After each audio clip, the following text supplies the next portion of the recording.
Matt made the comment last week that when we talk after a Tuesday night game, it's always quite a bit rushed and late, and possibly haven't sort of considered the game too much. Probably had a chance to look back at the Gillingham game now in more detail. What's your feeling about it 2 days on? Well, you never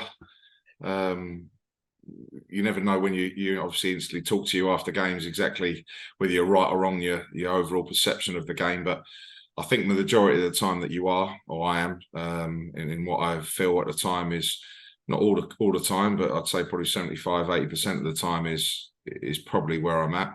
But then you do look at sometimes games back and think, oh, maybe we weren't too bad there, or maybe that should have been better, or you're in the cold light of day the following day when you watch it back. You get to really see how the game panned out and the positives and the negatives that you want to look into the game. But I feel with Tuesday, no, it probably wasn't. I watched it back and probably wasn't changing my mind. It was how I saw it, and obviously not a great start and an unfortunate mistake for us to give them the 1-0 lead. I didn't think we were great for the first 10 minutes, though, to be honest, and a little bit uncharacteristic, slow start on a few occasions in that first 10 minutes before the goal. But then I thought our reaction from the goal was excellent and really sparked us into life, if you like. And I thought we were very good for that first half and really pressing and searching for that equaliser and came close several times. So we didn't really want the half-time whistle, as I said on the night. But I feel second half was pretty even, to be fair. I felt I'd like us to push and threaten a little bit more, but I thought they defended very well and saw the game out well. And unfortunately, we couldn't get that equaliser. And I think the biggest disappointing when you do watch the game back, is I'm adamant on the replay when I'm pausing it several times that Scott Casket is onside. And it should be 1-1 there, which obviously I didn't know on the night and didn't have a look at replay before I speak to you. And you just presume it's offside, and I didn't really react, and I couldn't tell, and I didn't really know the incident at all. But when you watch it back, I really believe he was onside there, and that would have been a big moment for us to get the equaliser, because I felt that we maybe could have gone on and won the game. So, disappointing that didn't go for us, and probably a draw would have been a fair result. I was going to mention that, actually, because you and I both have sort of fairly similar viewpoints from where we are. I'm slightly higher up than you. It never occurred to me at the time when the decision was given, it never occurred to me that there was anything other than offside. Then you see it back on the replay, just how close it was. Yeah, very, very close. And a certain, VAR on the exact line of the angle, of course, we haven't got. But when I'm freezing it and looking at their defender very much in line, if not slightly behind Scott Casket, it looks frustrating that decision didn't go for us. Does that make you feel more or less frustrated? More in the way that it denied us a goal, but less frustrated in that we actually we were worth a draw, and but for that we would have got one. Yeah, I think of course the be all and end all and the most important thing is to win and to pick up points. That's the most important thing. And sometimes you can do that without performing well. And sometimes that then can mask over and cloud over actually where you're at. But I think if you're performing consistently at a very good level, results will come. And in all 4 games, I feel our performances have been very good, and I've been very pleased. Yeah, of course, things to work on, things to improve. Certainly not the finished article with this new team, new squad that we've got by any means. But performances-wise, in the 4 games, I've been very pleased, and maybe haven't got what we deserved. Maybe not the other night, certainly maybe not Saturday. We managed to get through in the League Cup, and we won and beat on the opening day against Notts County. So performances wise, 4 games in, I'm really pleased. Return wise, for amount of points, I'm not.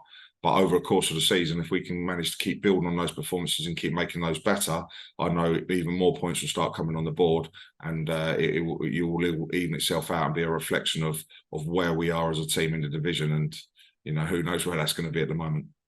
Now we look at head to another home game tomorrow, and of course local derby against AFC Wimbledon. Big game last season, capacity crowd, likely to be close to a capacity crowd tomorrow against a side that hasn't lost yet this season. So should be a big game and one that everybody's looking forward to. How are you looking forward to it?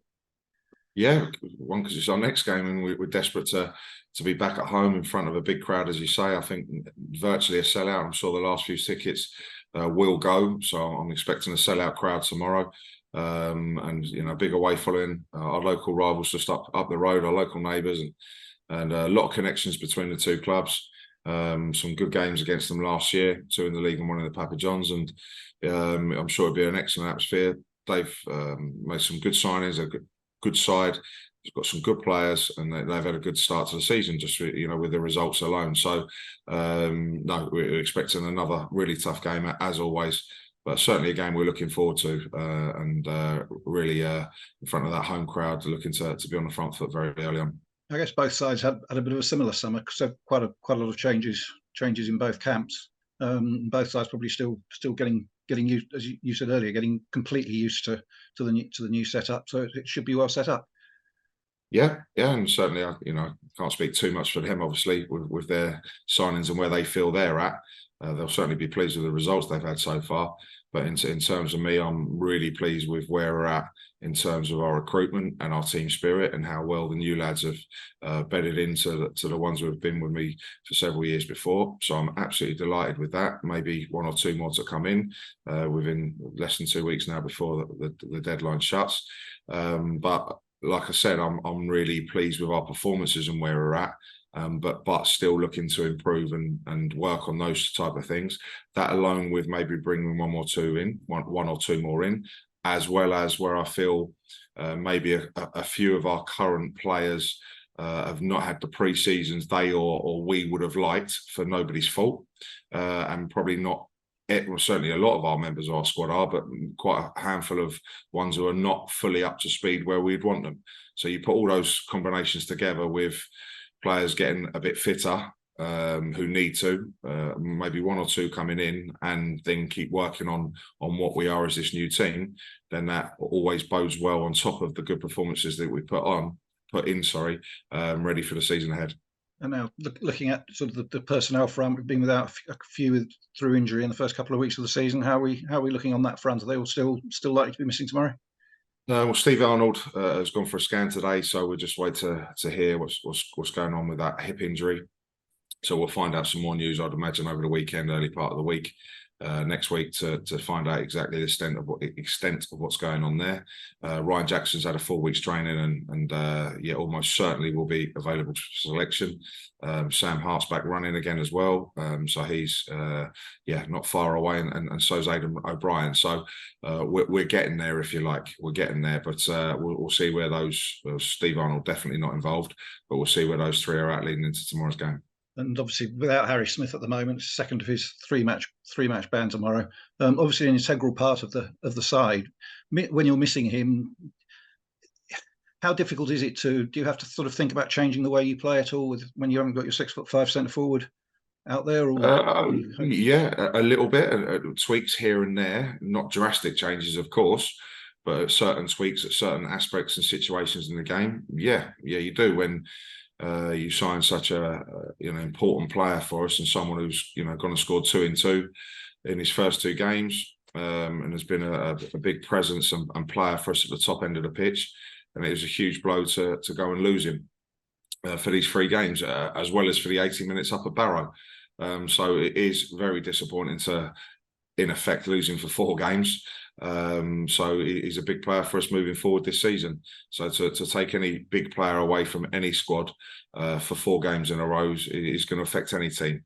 So yes, it's affecting us, but we're not a one-man team by any chance. So we will learn to tweak things at certain situations to make sure that we can deal with that and look forward to his return. And we always say, in situations like that, one player out, there's a chance for another one to stake their claim. And it was good to see Hisham Kasimu finally getting into the League 2 action on Tuesday night. Yeah, as I say, it's been very frustrating for Hish when he signed for us, and then the instant injury and not really featuring at all last year. And he's worked extremely hard over the off-season, good pre-season, and I'm really pleased to get him back on the pitch. And he's come from a lower level than us. He needs a bit of work and to get up to speed, certainly off the ball, but his attributes with it and the threat that he is physically, with his pace, his power, and he's certainly got a goal. We know that. Hopefully he's going to play a big part for us this season as well. Just looking at tomorrow's game again. capacity, as we mentioned, capacity crowd should be a great atmosphere, and it's the sort of game. Remember last season, I think it was probably one of the best games, best atmospheres and occasions that we had all season, and obviously one that everybody looks forward to. Because there's that tied in with a real feel-good factor about the club. I think all the supporters can see what we're doing with this new squad and where we're going and what we're trying to achieve. So I think that they're excited in one, watching us play, and one, really seeing what the new players are all about. And then the performances that we've put in, and I think that the supporters are right behind us. Well, I know they are right behind us, and they've been terrific in the first 4 games. And tomorrow against your neighbours up the road, I'm sure they'll be out in their numbers and in full voice as well, which all sets up for, again, Wimbledon with a good away following, and I'm sure they'll be very noisy as well. So yeah, it tees up for an excellent atmosphere. 2 really close teams. A close local South London derby, and it's one you want to be involved in, and I'm really looking forward to it. You can't wait. Everybody else is looking forward to it, and we hope it lives up to expectations. Thanks as always, Matt, for talking to us. Brilliant. Cheers, Tony. Thank you.